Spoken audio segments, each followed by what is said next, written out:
Hello friends, a very warm welcome to my Scriptart channel. As you people know that I am doing a series of illustration of two characters, namely Leafy Hair and the pet. They are on a world tour and they keep making new friends on their way. So in this illustration, they have met an elephant named Hatu on the way to Kampot, which is in Cambodia. So it's a tourist sort of place in Cambodia.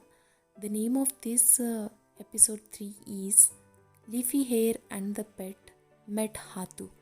Hope you people will enjoy it, and if so, then don't forget to like, subscribe, and share.